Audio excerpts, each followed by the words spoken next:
Yes hello dear students, yes कैसे हैं आप बच्चों? Fine everyone, okay. So students, जैसे कि हम लोग ने चैप्टर नंबर 1 स्टार्ट किया है इकोनॉमिक्स का, that is introduction to micro and macro economics, correct है।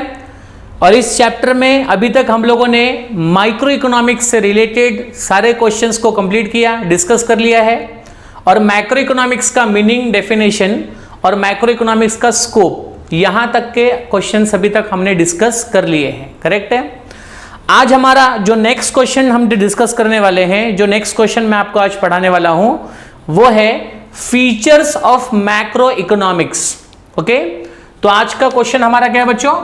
Features of macro economics. तो आप सभी लोग अपने गवर्नमेंट के टेक्स्ट बुक में आ जाइए, और गवर्नमेंट के टेक्स्ट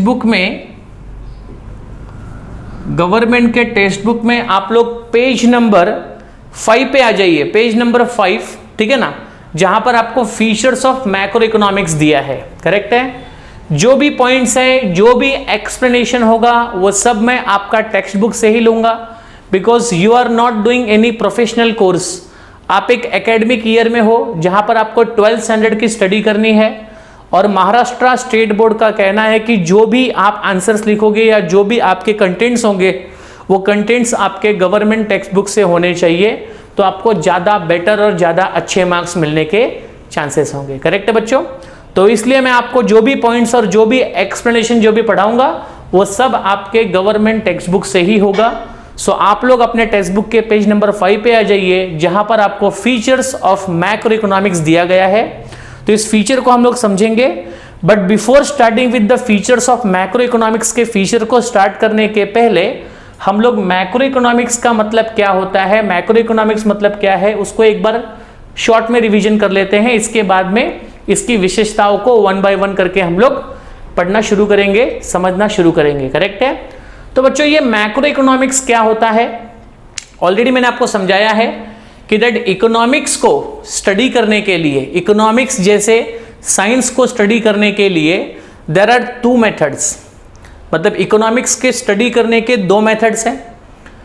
एक माइक्रो इकोनॉमिक्स है, जहां पर हम इकोनॉमी के इंडिविजुअल, पर्टिकुलर और स्मॉल नेचर के प्रॉब्लम्स को स्टडी करते हैं। किसके थ्रू? माइक्रो इकोनॉमिक्स के थ्रू।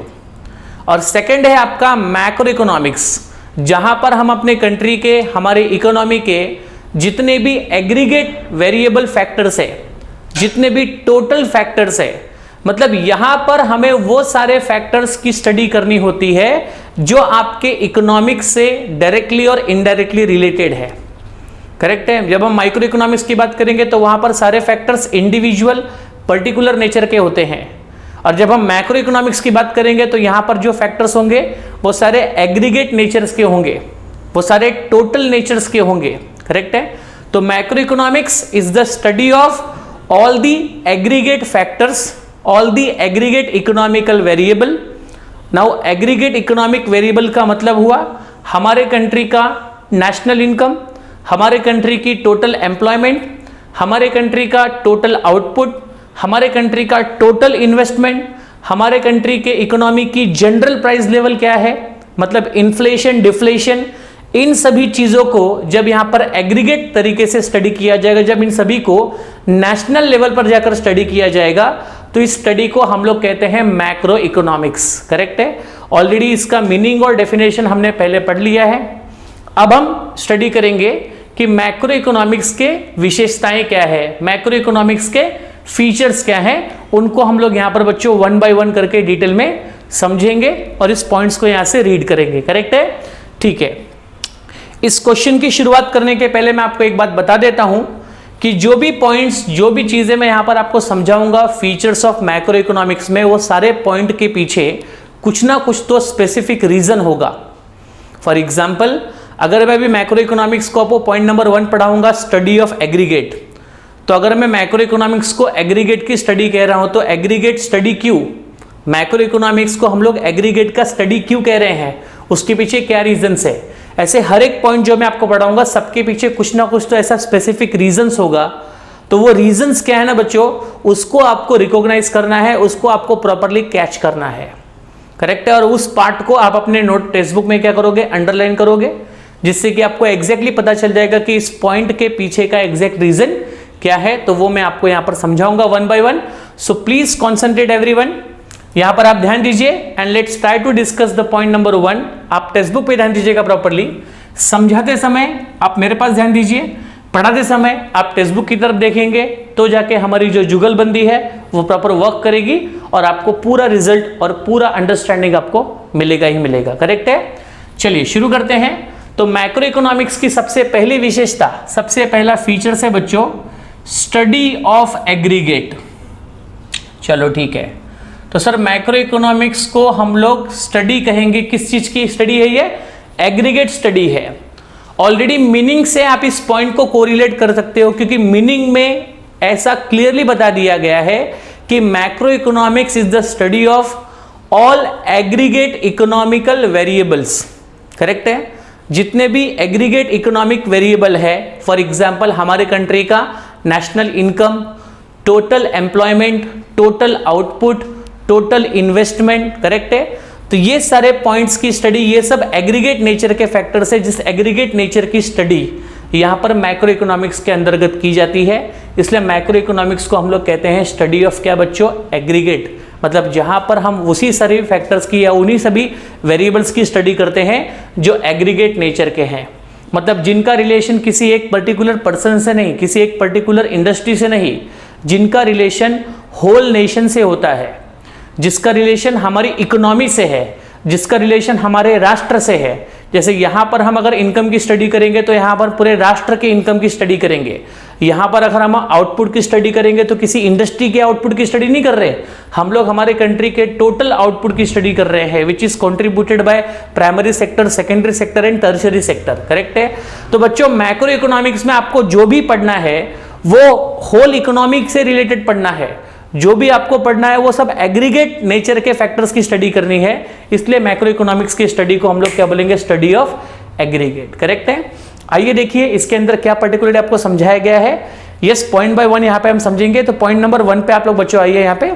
तो पॉइंट नंबर 1 का स्टडी ऑफ एग्रीगेट्स में यहां पर क्लियरली लिखा हुआ है, यस ध्यान दीजिएगा, कि that macro economics deals with the study of economy as a whole.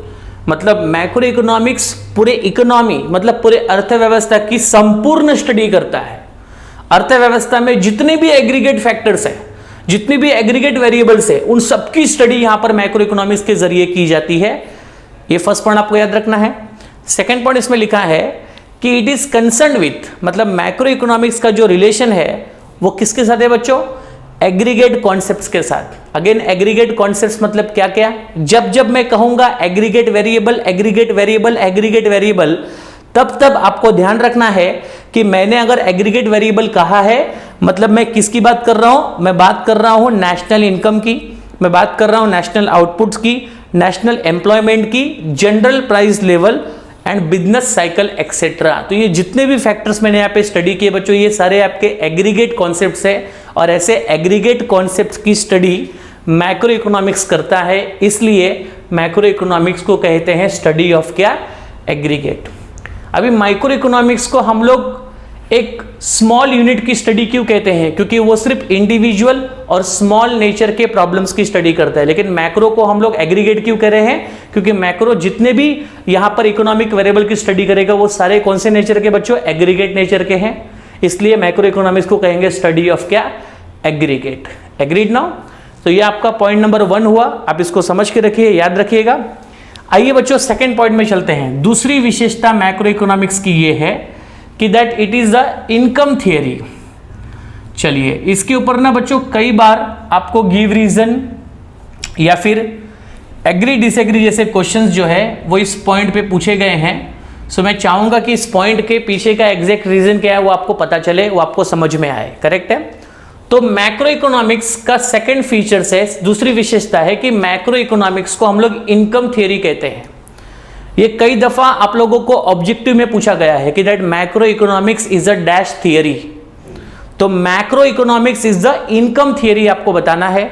और उसी तरह से माइक्रो इकोनॉमिक्स जो है उसे हम प्राइस थियरी क्यों कहते हैं। सिंपल सी बात है भाई, आप जिस सब्जेक्ट का स्टडी करोगे आपको उसी की थ्योरी कही जाएगी ना। जैसे माइक्रो इकोनॉमिक्स क्या करता है, किसी भी कमोडिटी की प्राइस को कैसे डिटरमाइन करना है, किसी भी कमोडिटी की प्राइस अगर बढ़ गई या फिर प्राइस कम हो गई तो उसके पीछे क्या रीजंस है, कौन से फैक्टर रिस्पॉन्सिबल है, जो फैक्टर्स ऑफ प्रोडक्शन होते हैं उसमें रेंट कैसे तय करना है, वेजेस कैसे तय करना है, इंटरेस्ट कैसे तय करना है। तो ये सारे फैक्टर की प्राइस और वस्तुओं की कीमतें ये माइक्रो इकोनॉमिक्स की मदद से स्टडी करके तय की जाती है। तो मतलब वहां पर जो भी सब्जेक्ट्स है वो सब कमोडिटी के प्राइस से रिलेटेड है, फैक्टर के प्राइस से रिलेटेड है, इसलिए माइक्रो को क्या कहा गया, प्राइस थ्योरी कहा गया। In the same way macro economics को इनकम थ्योरी क्यों कहा जा रहा है, क्योंकि मैक्रो इकोनॉमिक्स क्या करेगा, हमारे होल नेशन को हमारे नेशनल इनकम के कॉन्सेप्ट की स्टडी करता है। अभी नेशनल इनकम का कॉन्सेप्ट अगर आप स्टडी कर रहे हो तो नेशनल इनकम में चेंजेस आने के पीछे कौन से फैक्टर रिस्पॉन्सिबल है, नेशनल इनकम के बढ़ने से या कम होने से हमारी इकोनॉमी को क्या फर्क पड़ता है, वो कौन से ऐसे एग्रीगेट वेरिएबल्स है जो आपके नेशनल इनकम से डायरेक्टली और इनडायरेक्टली कनेक्टेड है, इन सभी की स्टडी यहां पर मैक्रो इकोनॉमिक्स करता है। मतलब मैक्रो इकोनॉमिक्स ने जो भी थ्योरी या जो भी सब्जेक्ट की स्टडी की है वो सारे सब्जेक्ट, वो सारे थ्योरियां कहीं ना कहीं नेशनल इनकम से रिलेटेड है, इसलिए मैक्रो इकोनॉमिक्स की थ्योरी को हम लोग कहते हैं income theory, because here all the factors are studied which are directly or indirectly connected to the national income of our country. That's why macroeconomics is known as a income theory. Correct है। आइए आपके second point के explanation part में क्या लिखा है मैं आपको समझाता हूं कि that macro economics studies the concept of national income. ये सबसे पहला और सबसे इंपॉर्टेंट पॉइंट आपको याद रखना है कि मैक्रो इकोनॉमिक्स जो है वो नेशनल इनकम कॉन्सेप्ट की स्टडी करता है, नेशनल इनकम के कॉन्सेप्ट की स्टडी करता है, नेशनल इनकम के बारे में पढ़ाई करता है, नेशनल इनकम के बारे में यहां पर डिटेलिंग करता है। क्या क्या डिटेलिंग करता है वो देखेंगे, क्या क्या पढ़ता है वहां भी देखेंगे। यस, यहां पर it's different elements, national income से कौन से एलिमेंट्स डायरेक्टली और इनडायरेक्टली कनेक्टेड है, method of measurement, national income को मेजर करने के कौन कौन से तरीके हैं, कौन कौन से मेथड से जिन तरीके से हम राष्ट्र की इनकम को मेजर कर सकते हैं, राष्ट्र की इनकम को कैलकुलेट कर सकते हैं। इसके बाद सोशल अकाउंटिंग, सोशल अकाउंटिंग का मतलब हुआ कि हमारे गवर्नमेंट का जो भी एक्सपेंडिचर है, गवर्नमेंट की जो भी इनकम है उससे रिलेटेड बातों की यहां पर स्टडी की जाती है। इसके बाद macro economics deals with aggregate demand, aggregate supply. यहां पर एग्रीगेट डिमांड मतलब total demand for goods and services and aggregate supply मतलब total supply of goods and services, इनका भी रिलेशन हमारी कंट्री के नेशनल इनकम से है। तो एग्रीगेट डिमांड और एग्रीगेट सप्लाई की स्टडी भी यहां पर मैक्रो इकोनॉमिक्स की मदद से की जाएगी। आफ्टर दैट मैक्रो इकोनॉमिक्स में इस बात को भी एक्सप्लेन किया जाता है कि causes of fluctuation in the national income, कि हमारी राष्ट्र की इनकम अगर फ्लक्चुएट हो रही है, हमारे की राष्ट्र की इनकम कभी बढ़ रही है, कभी कम हो रही है, कभी बढ़ रही है, कभी कम हो रही है, तो उसके पीछे क्या कॉजेज हैं, उसके पीछे क्या रीजन है जिन कारणों से हमारे राष्ट्र की इनकम यहां पर फ्लक्चुएट हो रही है, चेंज हो रही है, और दैट लीड टू, और जिसकी वजह से बिजनेस का ट्रेंड भी चेंज हो रहा है बच्चों। मतलब बिजनेस के अंदर भी तेजी मंदी मतलब इन्फ्लेशन डिफ्लेशन, इन्फ्लेशन डिफ्लेशन आ रहा है। तो I mean to say that very clearly कि here all the factors which are related to our national income that all studied by macroeconomics, that's why macroeconomics is called as a income theory। Correct है, जिसमें हम लोग national income से related, national income को affect करने वाले, national income की वजह से जो भी फैक्टर्स यहाँ पर कनेक्टेड है उन सब की स्टडी यहाँ पर मैक्रो इकोनॉमिक्स की मदद से की जाएगी, इसलिए मैक्रो इकोनॉमिक्स को कहेंगे इनकम की थ्योरी। करेक्ट है यहाँ तक। चलिए, तो ये आपका हुआ सेकंड पॉइंट हुआ जिसमें आपको मैंने बताया कि मैक्रो इकोनॉमिक्स को इनकम थ्योरी क्यों कही जाती है। करेक्ट है। चलिए थर्ड पॉइंट में आइए बच्चों, and third features of macro economics is general equilibrium analysis. जरा इस पॉइंट को बच्चों ध्यान से समझना, मैं इस पॉइंट को आपको एक एग्जाम्पल देकर प्रॉपर्ली समझाता हूं। Yes, general equilibrium analysis. देखिए, ऑलरेडी माइक्रो इकोनॉमिक्स का फीचर्स अगर आपने ध्यान से सुना होगा, ध्यान से अगर आपने उसका रिवीजन किया होगा, तो माइक्रो इकोनॉमिक्स का फीचर में आपने एक पॉइंट देखा होगा, पार्शियल इक्विलिब्रियम एनालिसिस। करेक्ट है। और मैक्रो में क्या है, जनरल इक्विलिब्रियम एनालिसिस। ये भी ऑब्जेक्टिव में आपको पूछता है कि that macro economics is a dash analysis, तो आप कहोगे जनरल इक्विलिब्रियम एनालिसिस। वहीं पर micro economics is a dash analysis, तो आप कहोगे पार्शियल इक्विलिब्रियम एनालिसिस। नब ये दोनों अलग अलग इकोनॉमिक्स को दोनों अलग अलग एनालिसिस क्यों कही गई है? अगेन आप देख सकते हैं कि मैक्रो इकोनॉमिक्स में कहा गया है कि मैक्रो इकोनॉमिक्स से जनरल इक्विलिब्रियम एनालिसिस है। एक एग्जांपल मैं आपको देता हूं, मेरी बात ध्यान से सुनोगे तो बताऊंगा मैं आपको। देखिए ध्यान से सुनिएगा। फॉर एग्जांपल हमारे कंट्री में समझो, I will take the example of, समझो दिस पर्टिकुलर मार्कर। चलो इस मार्कर का एग्जांपल हम लेते हैं। अब इस मार्कर का लेट्स टेक, यहां पर हमने मार्कर की डिमांड के बारे में सोचा, तो मार्कर की डिमांड के बारे में सोचते हैं बच्चों। अब बताइए मार्कर की जो डिमांड है, ये मार्कर है, इसकी जो डिमांड है ये बहुत से फैक्टर्स पे डिपेंड करती है। There are many factors are there on which marker demands are depend.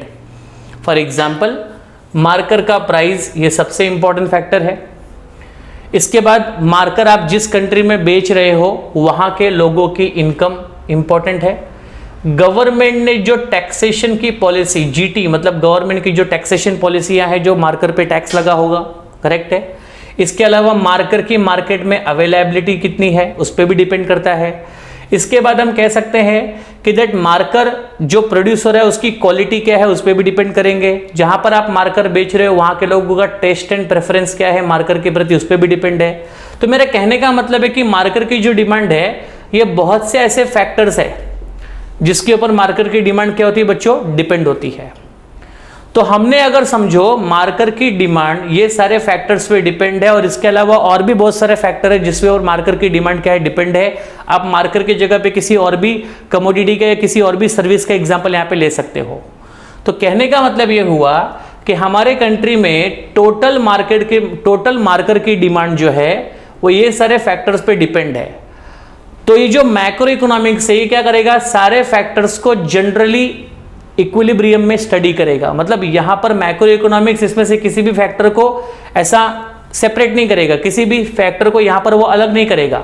यहां पर वो हर एक फैक्टर को जनरल इंपॉर्टेंस देगा कि हाँ भाई अगर मार्कर की डिमांड अगर बढ़ रही है या मार्कर की डिमांड अगर कम हो रही है तो उसके पीछे कोई एक रीजन नहीं है, उसके पीछे ये सारे रीजंस है। तो जो सारे रीजंस को कंसीडर करता है मार्कर के डिमांड की स्टडी को करने के लिए, तो उसे कहेंगे मैक्रो इकोनॉमिक्स, उसे कहेंगे जनरल इक्विलिब्रियम एनालिसिस। जहां पर आपने जो भी जनरल रीजंस थे, किसी भी कमोडिटी के डिमांड और सप्लाई को अफेक्ट करने वाले जितने भी जनरल रीजन थे, उन सभी जनरल रीजंस को आपने यहां पर इंपॉर्टेंस दिया, तो वो कहा जाएगा जनरल इक्विलिब्रियम एनालिसिस। लेकिन जब हम माइक्रो इकोनॉमिक्स की बात करते हैं जहां पर हमने देखा था पार्शियल इक्विलिब्रियम एनालिसिस, तो वहां पर क्या हुआ था, वहां पर अगर मैं इसी एग्जांपल को कंटिन्यू करता हूं तो पार्शियल इक्विलिब्रियम एनालिसिस में वहां पर किसी एक फैक्टर को ही इंपॉर्टेंस दिया जाएगा, किसी एक फैक्टर को ही वहां पर कंसीडर किया जाएगा क्योंकि वो पार्शियल था। पार्शियल मतलब पार्ट, करेक्ट है।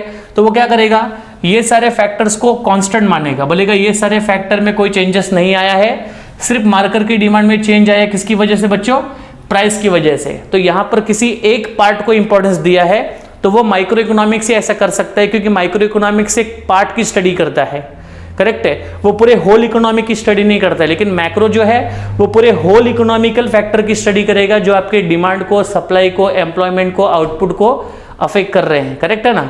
तो इसलिए माइक्रो को हम लोग पार्शियल इक्विलिब्रियम कहेंगे क्योंकि उसने किसी एक फैक्टर को इंपॉर्टेंस दिया और उसी फैक्टर की स्टडी वहां पर डिटेल में कर ली थी। लेकिन मैक्रो इकोनॉमिक्स को जनरल इक्विलिब्रियम कह रहे हैं, मतलब वो जनरली हर एक फैक्टर को यहां पर एनालाइज कर रहा है, हर एक फैक्टर को यहां पे स्टडी कर रहा है जो आपके aggregate demand, aggregate supply, total employment, total output, national income, ठीक है ना, इन सभी को अफेक्ट करने वाले जितने भी फैक्टर जनरली आसपास अवेलेबल है इन सभी की स्टडी मैक्रो करेगा। लेकिन इनमें से किसी एक पार्ट की स्टडी कौन करेगा, सिर्फ माइक्रो करेगा। तो माइक्रो को छोड़ दीजिए क्योंकि माइक्रो ऑलरेडी पढ़कर हो चुका है। मैक्रो में आपको मेन बात समझ में आ गई कि इसको जनरल इक्विलिब्रियम क्यों कहा गया है, क्योंकि यहां पर हर वो फैक्टर, हर वो पॉइंट यहां पे स्टडी किया जाएगा जो आपके एग्रीगेट फैक्टर को डायरेक्टली इनडायरेक्टली अफेक्ट कर रहा है। That's why it is called as a general equilibrium, correct है। चलिए अब आपके टेक्स्ट बुक में क्या लिखा है उसको पढ़ लेते हैं तो आपको और भी बेटर समझ में आ जाएगा ये पॉइंट क्या है कि macro economics deals with the, ध्यान से देखना प्रॉपर्ली, समझा कर हो चुका है, आपको जस्ट एक पढ़ा के दे रहा हूं मैं आपको कि that macro economics deals with the behaviour of large aggregate and their functional relationship.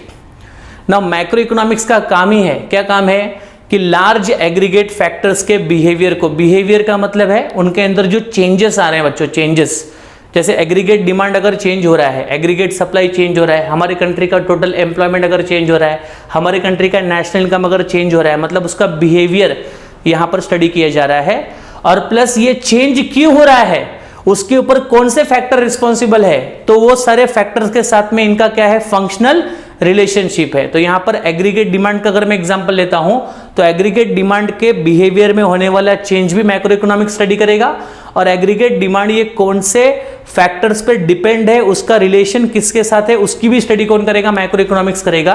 तो यहां पर फर्स्ट पैराग्राफ का मतलब एकदम क्लियर है कि मैक्रो इकोनॉमिक्स यहां पर एग्रीगेट फैक्टर्स के बिहेवियर की भी स्टडी करता है, मतलब उसमें जो चेंजेस आ रहे हैं उसकी भी स्टडी करता है, और उसका जो जो फैक्टर के साथ में फंक्शनल रिलेशनशिप है, मतलब जिस फैक्टर्स पे उसकी चेंजेस डिपेंड है, जिस फैक्टर पे उसका बिहेवियर डिपेंड है, उस सभी फैक्टर्स की भी यहां पर मैक्रो इकोनॉमिक्स में स्टडी की जाती है। फॉर एग्जाम्पल एग्रीगेट मार्कर की डिमांड, ये एग्रीगेट फैक्टर हुआ, मतलब इसके अंदर जो चेंजेस होगा वो उसका बिहेवियर हुआ।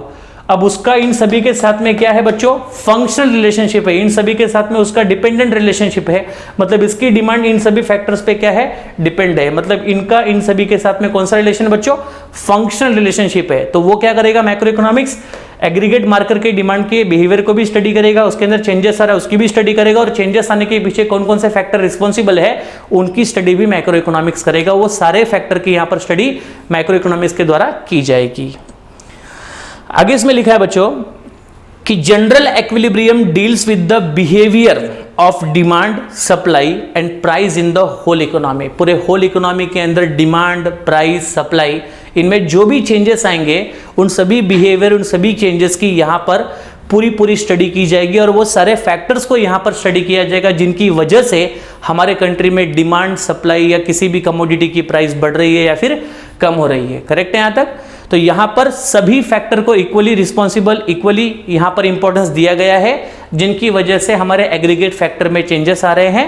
That's why it is called as a general equilibrium analysis, जहां पर हर एक फैक्टर को इंपॉर्टेंस दिया जाता है, जिनकी वजह से आपका एग्रीगेट वेरिएबल्स क्या हो रहा है बच्चों, चेंज हो रहा है, उनके बिहेवियर में बदलाव आ रहा है, उसके सभी फैक्टर्स को यहां पर जनरली स्टडी किया जाएगा। That's why it is called as a general equilibrium analysis. Correct है? चलिए नेक्स्ट पॉइंट पे आ जाइए बच्चों। पॉइंट नंबर 4 आपका है इंटरडिपेंडेंस। यस, इंटरडिपेंडेंस का मतलब क्या है? इंटरडिपेंडेंस का मतलब सिंपल सी बात है कि मैक्रो इकोनॉमिक्स जिस एग्रीगेट वेरिएबल फैक्टर्स की स्टडी कर रहा है, वो सारे एग्रीगेट वेरिएबल फैक्टर जो है ना, वो सब एक दूसरे पे डिपेंडेंट है। करेक्ट है? फॉर एग्जाम्पल अगर मैं माइक्रो की बात करता हूं तो माइक्रो इकोनॉमिक्स में किसी एक पर्सन की इनकम का हमारे कंट्री के टोटल डिमांड पे कोई फर्क पड़ने वाला नहीं है। मतलब माइक्रो इकोनॉमिक्स की स्टडी ये इंटरडिपेंडेंस नहीं थी। लेकिन मैक्रो इकोनॉमिक्स में जब हम टोटल नेशन की इनकम की बात करेंगे तो पूरे राष्ट्र की इनकम का संबंध हमारे कंट्री के टोटल प्रोडक्शन से है, हमारे टोटल प्रोडक्शन का संबंध हमारे कंट्री के टोटल इन्वेस्टमेंट से है, टोटल इन्वेस्टमेंट का संबंध हमारी कंट्री के टोटल डिमांड से है, सप्लाई से है। तो यहां पर वो सारे एग्रीगेट फैक्टर की स्टडी की जाएगी, जो सारे फैक्टर एक दूसरे पे क्या होते हैं बच्चों, डिपेंड होते हैं। तो जो फैक्टर यहां पर एक दूसरे पे ऊपर डिपेंड है उनको कहेंगे इंटरडिपेंडेंस, और ऐसे इंटरडिपेंडेंस फैक्टर्स की स्टडी कौन करता है, मैक्रो इकोनॉमिक्स। ये उसकी फोर्थ फीचर से, उसकी चौथी विशेषता है बच्चों। आओ देखिए इसमें क्या लिखा है, पढ़ते हैं कि मैक्रो इकोनॉमिक्स, ध्यान से देखिएगा, पढ़ के आपको इजीली समझ जाएगा, इसमें कोई बड़ी बात आपको समझने ऐसी नहीं है, बहुत ही आसान है। यस, ध्यान दीजिएगा कि that macro analysis takes into account interdependence. मतलब मैक्रो इकोनॉमिक्स की जब हम एनालिसिस करते हैं तो वहां पर हम वो सभी फैक्टर जो एक दूसरे से रिलेटेड है, जो एक दूसरे पे डिपेंडेंट है, जिनका फंक्शन एक दूसरे पे डिपेंड है, उन सभी को यहां पर कंसीडर किया जाता है। इन शॉर्ट हम कह सकते हैं कि मैक्रो इकोनॉमिक्स में जब हम किसी एग्रीगेट फैक्टर की स्टडी करते हैं तो वो फैक्टर कौन कौन से चीज़ों पे डिपेंड है या फिर उसके ऊपर कौन कौन सी चीज़ें डिपेंड है, उन सबकी यहाँ पर स्टडी को कंसीडर किया जाता है। तो यहाँ पर इंडिपेंडेंस को इंपॉर्टेंस दिया जा रहा है, इसलिए मैक्रो इकोनॉमिक्स के फीचर में इंटरडिपेंडेंस का पॉइंट्स आ गया है।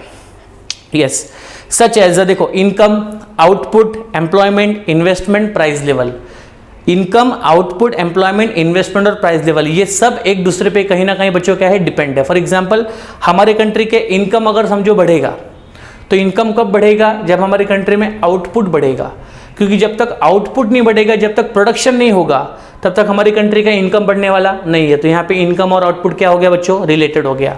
उसी प्रकार से हमारी कंट्री में आउटपुट कब बढ़ेगा, जब हमारी कंट्री में एम्प्लॉयमेंट होगा, मतलब रिसोर्सेस को प्रॉपरली यूज किया जाएगा तो आउटपुट बढ़ेगा, रिसोर्सेस का यूज होगा, एम्प्लॉयमेंट बढ़ेगा तो आउटपुट बढ़ेगा, आउटपुट बढ़ेगा तो इनकम भी बढ़ेगा। क्या हुआ, इनकम, आउटपुट, एम्प्लॉयमेंट क्या हो गए, एक दूसरे से रिलेटेड हो गए, इंटरडिपेंडेंट हो गए।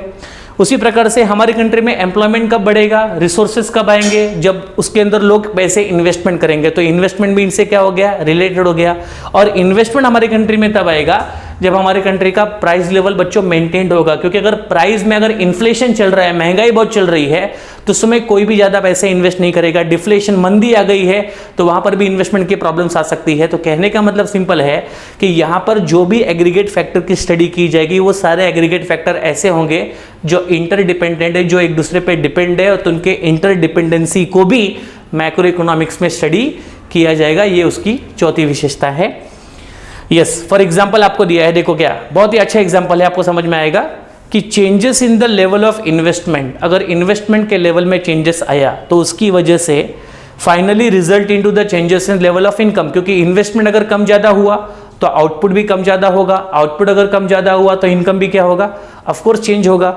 आगे लिखा है output, employment and eventually the level of economic growth. Of course ये जितने भी फैक्टर्स यहाँ पर एग्रीगेट फैक्टर है, इन सभी का एक दूसरे के साथ में कुछ ना कुछ रिलेशन है, सभी फैक्टर एक दूसरे से कुछ ना कुछ संबंध रखते हैं, और इन सबकी स्टडी यहाँ पर मैक्रो इकोनॉमिक्स के अंतर्गत की जाती है। इसलिए मैक्रो इकोनॉमिक्स की स्टडी को हम लोग क्या बोलेंगे, इंटरडिपेंडेंस वाली स्टडी। मतलब यहाँ पर जितने भी एग्रीगेट वेरिएबल फैक्टर्स होंगे, उन सभी का एक दूसरे के साथ में जो भी डिपेंडेंस रिलेशन होगा, उन डिपेंडेंस रिलेशन को यहाँ पर इंपॉर्टेंस दिया जाएगा। और एक बेसिक सी बात आप याद रखना कि ये जो मैंने आपको रिलेशन वाला बात बताया, जिसके अंदर मैंने आपको कहा कि हमारे कंट्री का नेशनल इनकम या हमारे कंट्री के नेशनल आउटपुट पे डिपेंड है, नेशनल आउटपुट हमारे कंट्री के नेशनल एम्प्लॉयमेंट पे डिपेंड है, और नेशनल एम्प्लॉयमेंट हमारे कंट्री के इन्वेस्टमेंट पे डिपेंड है। तो ये जितने भी फैक्टर्स है, ये सब एक दूसरे पे इंटरडिपेंडेंट है, और इनके इंटरडिपेंडेंट पार्ट को यहाँ पर मैक्रो इकोनॉमिक्स के द्वारा ही स्टडी किया जाता है। इसलिए मैक्रो इकोनॉमिक्स की फोर्थ फीचर है कि मैक्रो इकोनॉमिक्स ये इंटरडिपेंडेंस फैक्टर्स की स्टडी करता है, इंटरडिपेंडेंस एग्रीगेट फैक्टर्स की स्टडी यहाँ पर की जाती है। करेक्ट है बच्चों? तो ये हुआ आपका फोर्थ पॉइंट, इंटरडिपेंडेंस वाला, बहुत ही आसान पॉइंट है। Next features of macro economics is point number 5, lumping method. Now lumping method का मतलब क्या होता है? यस, तो लंपिंग मेथड क्या होता है बच्चों, समझिए इसको कि मैक्रो इकोनॉमिक्स के एक और फीचर्स है लंपिंग मेथड। अब देखो अगेन मैं आपको बार बार माइक्रो के साथ में कंपैरिजन क्यों करके दिखा रहा हूं, क्योंकि माइक्रो आपको बहुत डिटेल में समझ में आ गया है, तो उसके बेसिस पे मैक्रो को आप आसानी से समझ सकते हो। करेक्ट है? माइक्रो इकोनॉमिक्स में आपने देखा था कि वहां पर हमने पूरे इकोनॉमी को स्मॉल पार्ट में डिवाइड किया था, और हर एक स्मॉल पार्ट की वहां पर हमने डिटेल में स्टडी की थी। तो माइक्रो इकोनॉमिक्स में इकोनॉमी के हमने स्मॉल पार्ट्स की स्टडी की थी, इसलिए माइक्रो इकोनॉमिक्स को हमने कहा था स्लाइसिंग मेथड, अगर आपको याद होगा तो। करेक्ट है? तो स्लाइसिंग मेथड ये माइक्रो इकोनॉमिक्स के लिए यूज किया जाता है, और यहां पर हम लोग मैक्रो इकोनॉमिक्स में जिस मेथड से एग्रीगेट फैक्टर्स की स्टडी कर रहे हैं वो कौन सा मेथड है बच्चों? लंपिंग मेथड है। क्यों? क्योंकि लंपिंग मेथड में हम लोग इकोनॉमी के पार्ट की स्टडी नहीं करते, लंपिंग मेथड में हम लोग पूरी होल इकोनॉमी को स्टडी करते हैं बच्चों। किसको? पूरी होल इकोनॉमी को स्टडी करते हैं। तो जब आप पूरी होल इकोनॉमी को स्टडी करोगे तो पूरे होल इकोनॉमी की स्टडी को हम लोग क्या बोलेंगे? Lumping method of study. Correct है? जहां पर आप अपनी इकोनॉमी को पूरे लंपसम फॉर्म में देखते हो, पार्ट वाले फॉर्म में नहीं देखते हो। पार्ट वाले फॉर्म की स्टडी कहां पर की थी? माइक्रो में। और इकोनॉमी को पूरे लंपसम फॉर्म में जब आप स्टडी करोगे तो it is called as a lumping method. चलिए ध्यान दीजिए, इसमें इतना ही आपको समझना है कि मैक्रो इकोनॉमिक्स में स्टडी तो एग्रीगेट नेचर की होती है, एग्रीगेट फैक्टर की होती है। तब एग्रीगेट फैक्टर की जब आप स्टडी करने जा रहे हो, आप पूरे जंगल की स्टडी करोगे, आप पूरे फॉरेस्ट की स्टडी करोगे। तो जब आपकी स्टडी पूरे एग्रीगेट नेचर से रिलेटेड होगी तो ऑफकोर्स वो कौन सा मेथड होगा बच्चों? लंपिंग मेथड होगा। और जब आप स्मॉल पार्ट की स्टडी करोगे तो वो कौन सा मेथड होगा? स्लाइसिंग मेथड होगा। तो आपके स्टडी का नेचर ही यहां पर माइक्रो और मैक्रो है, तो उसके अकॉर्डिंगली उसका मेथड भी यहां पर स्लाइसिंग और लंपिंग है। स्लाइसिंग किसके लिए? माइक्रो के लिए, और लंपिंग किसके लिए? मैक्रो के लिए। करेक्ट है? ध्यान दीजिएगा कि that lumping method is the study of the, ध्यान से देखिएगा आपके पॉइंट में क्या लिखा है कि लंपिंग मेथड मतलब यहां पर स्टडी हो रही है पूरे होल इकोनॉमी की, rather than its part, मतलब यहां पर हम इकोनॉमी के स्मॉल पार्ट को स्टडी नहीं कर रहे बच्चों, यहां पर हम होल इकोनॉमी की स्टडी कर रहे हैं। तो यहां पर इकोनॉमी पूरी एक साथ स्टडी की जा रही है। करेक्ट है ना? यहां पर अगर हम डिमांड पढ़ रहे हैं तो डिमांड पूरे कंट्री का एक साथ हम स्टडी कर रहे हैं। इनकम पढ़ रहे हैं तो पूरे होल नेशन की इनकम हम यहां पर पढ़ रहे हैं।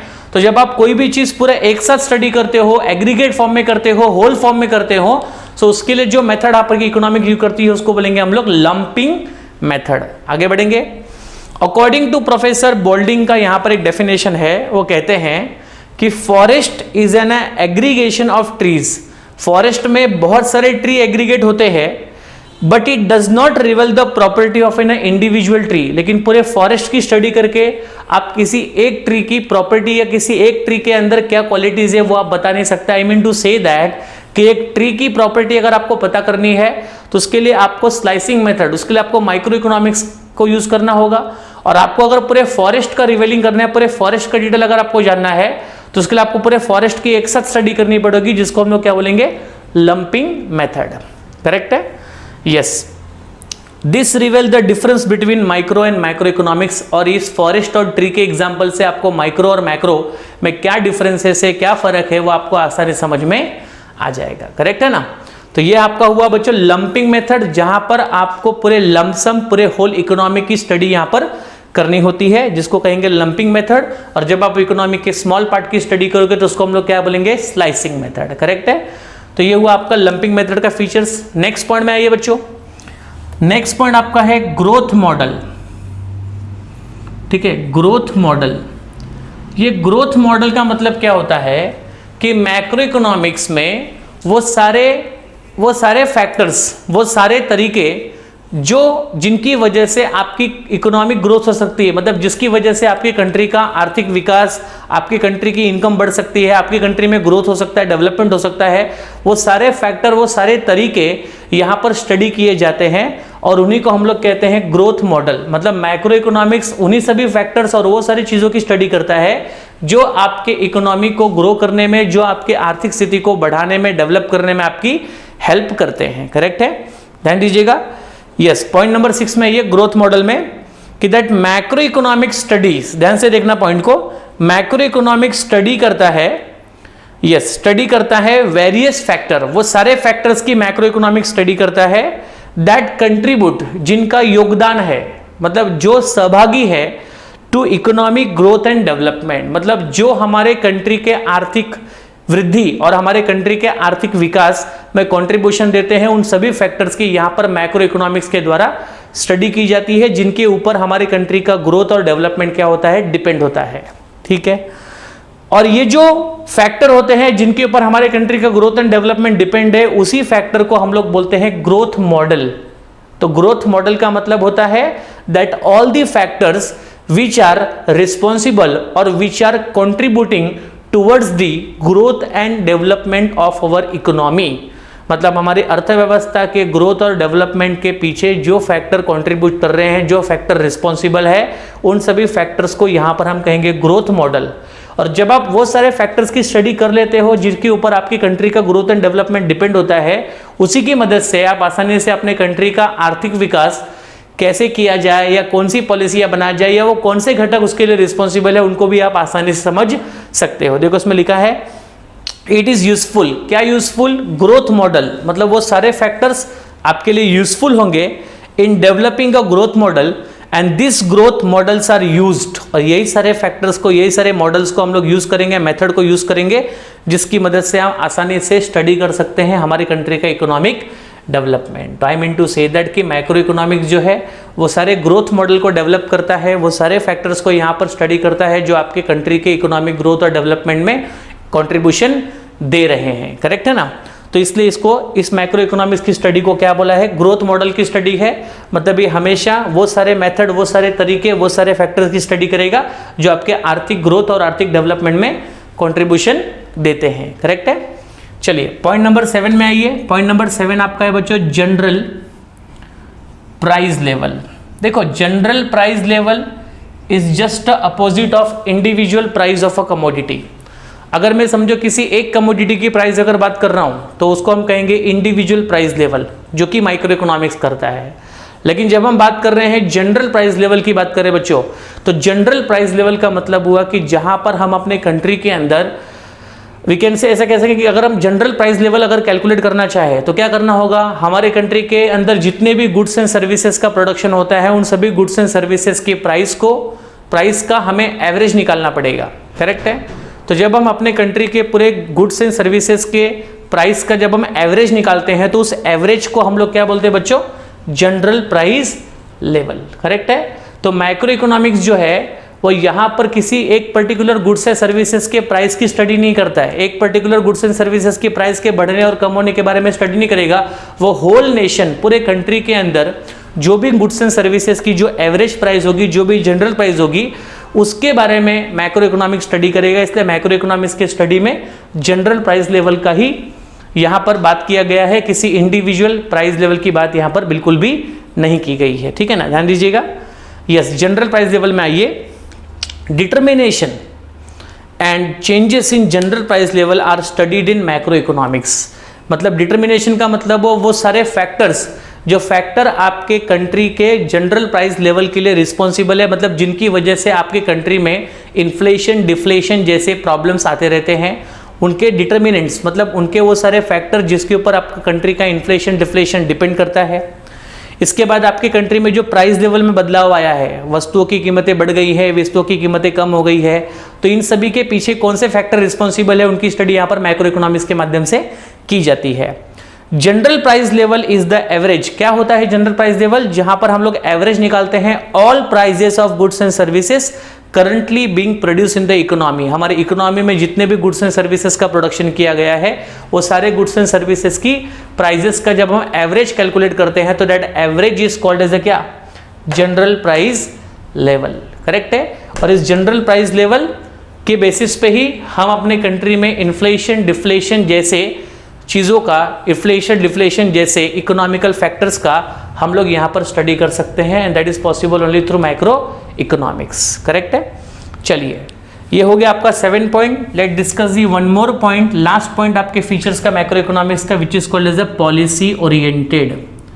यस, इस पॉइंट को बहुत ही आसानी से आप समझ सकते हो कि मैक्रो इकोनॉमिक्स, देखो इंडिविजुअल की स्टडी करके आप अपने कंट्री के लिए कोई पॉलिसी नहीं बना सकते। किसी एक व्यक्ति की डिमांड बढ़ गई, कम हो गई, प्राइस बढ़ गया, प्राइस कम हो गया, किसी एक व्यक्ति की इनकम बढ़ गई, कम हो गई, इन सभी चीज़ों से हम अपने कंट्री की पॉलिसी नहीं बना सकते। लेकिन जब हम वो सारे फैक्टर्स की स्टडी कर रहे हैं जो एग्रीगेट आपके कंट्री के इकोनॉमी से रिलेटेड है, तो उनकी स्टडी करके आप उनके अंदर सुधारना लाने के लिए, आप उनके अंदर इंप्रूवमेंट लाने के लिए पॉलिसी आप फ्रेम कर सकते हो। तो I mean to say that कि मैक्रो इकोनॉमिक्स में जो भी स्टडी आप कर रहे हो वो स्टडी करने के पीछे का मकसद यही है कि उनमें इंप्रूवमेंट करने के लिए आप पॉलिसियां फ्रेम करो, जिनको कहेंगे पॉलिसी ओरिएंटेड। मतलब मैक्रो इकोनॉमिक्स के अंदर जो स्टडी की जाती है वो किसी न किसी योजना को बनाने के लिए, किसी न किसी पॉलिसी को ध्यान में रखकर ही की जाती है, और उसी योजना को फ्रेम करने के लिए मैक्रो इकोनॉमिक्स हमेशा हेल्पफुल होता है। ध्यान से देखिएगा। According to Keynes, concentrate on the point, Keynes के अकॉर्डिंगली, केन्स इकोनॉमिस्ट, ठीक, जेएम केन्स के अकॉर्डिंगली मैक्रो इकोनॉमिक्स जो है वो पॉलिसी ओरिएंटेड साइंस है। मतलब आप अगर मैक्रो इकोनॉमिक्स में किसी भी एग्रीगेट फैक्टर की स्टडी अगर कर रहे हो तो ऑफकोर्स उस फैक्टर की स्टडी करने के पीछे आपका मकसद ये होना चाहिए कि उस फैक्टर्स की स्टडी की मदद से आप इस बात को भी साइंस को बता सको, कि आप रीजन बता सको, आप पॉलिसियां बना सको कि कौन से ऐसे काम करने से या क्या ऐसा किया जाए या कौन सा ऐसा नया रिसर्च किया जाए जिसकी मदद से हम अपनी कंट्री के टोटल एम्प्लॉयमेंट, टोटल आउटपुट या एग्रीगेट डिमांड, एग्रीगेट सप्लाई की समस्याओं को सॉल्व कर सकते हैं। तो I mean to say that कि मैक्रो इकोनॉमिक्स से प्रॉब्लम सॉल्विंग के पीछे ध्यान देता है, और प्रॉब्लम को सॉल्व करने के लिए पॉलिसी फ्रेम करनी होगी, और पॉलिसी को फ्रेम करने के लिए पूरे एग्रीगेट नेचर ऑफ स्टडी को करना पड़ेगा। करेक्ट है। यस, आप देख सकते हैं इसमें लिखा है कि it suggest a suitable economic policy. Macro economics की स्टडी जो है वो हेल्प करती है, सूटेबल इकोनॉमिक पॉलिसी सजेस्ट करती है, जिसके बेसिस पे हम इकोनॉमिक ग्रोथ को प्रमोट कर सकते हैं, हमारे कंट्री में एम्प्लॉयमेंट जनरेट कर सकते हैं, हमारी कंट्री के इन्फ्लेशन डिप्रेशन इन्फ्लेशन मतलब महंगाई बढ़ रही है, डिप्रेशन मंदी आ रही है, ऐसी समस्याओं से हम अपने कंट्री के प्रॉब्लम को सॉल्व कर सकते हैं। तो इन सभी समस्याओं के निवारण के लिए जो पॉलिसियां होंगी, जो योजनाएं होंगी, वो तब फ्रेम की जाएगी जब उसका मैक्रो इकोनॉमिक्स के माध्यम से आप पहले स्टडी करोगे।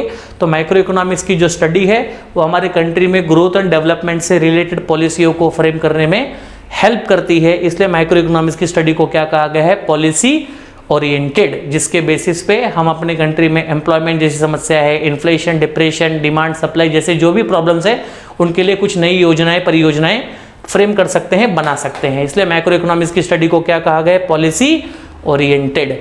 करेक्ट है? ठीक है। तो ये सब बच्चों मैंने आपको समझा दिया कि मैक्रो इकोनॉमिक्स की क्या विशेषताएं हैं, क्या फीचर्स है। करेक्ट है? आई होप सो आपको हर एक पॉइंट के पीछे का रीजंस क्या है वो एग्जैक्टली समझ में आया होगा।